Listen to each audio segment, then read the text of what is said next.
Hi, I'm Dana Tyler. Here is your CBS2 News afternoon update. The trial continues for an NYPD sergeant charged with killing a woman named Deborah Danner, an emotionally disturbed woman. In her apartment building is where the shooting happened. Tony Aiello today is in court. Courtroom 340 in the Bronx, where NYPD Sergeant Hugh Berry is on trial, facing a top count of second-degree homicide.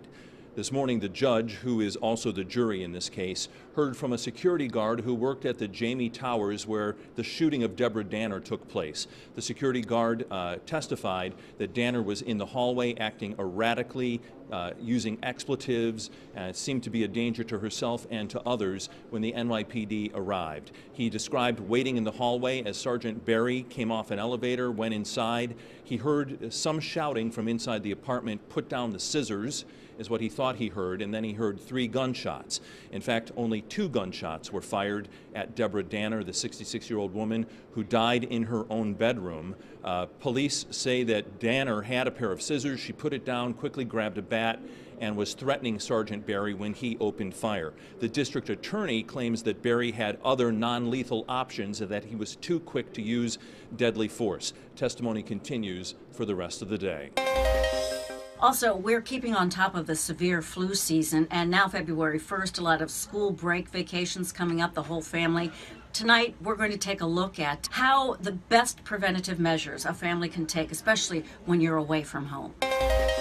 We also have the story today about an FDNY boat that was used for rescues during 9/11 and the Miracle on the Hudson.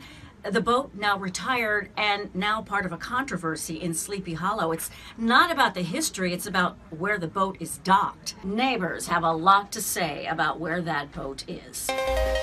February 1st, Valentine's Day, just less than 2 weeks away. Times Square has an annual contest for a piece of art. This year's winner is called Window to the Heart, and you can see it right there. There's a little heart in the center.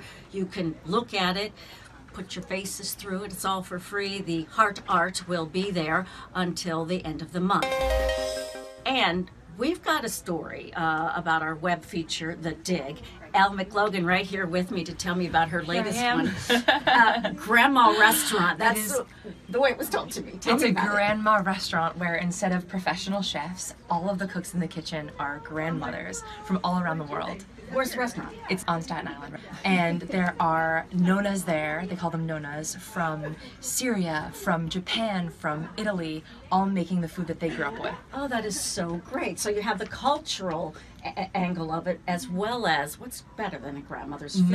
Nothing's better. I'm sure they're bringing their grandchildren and families, so the atmosphere must be very familiar. They're passing on those traditions, and it just feels as nostalgic and comforting as home cooking. So the dig means when you're doing something like this, just clue me in again on that. I would say the dig is digging for gold and treasures all around our area. So you can find that episode and all of the archives at cbsnewyork.com and click on the dig. Thank you, Al.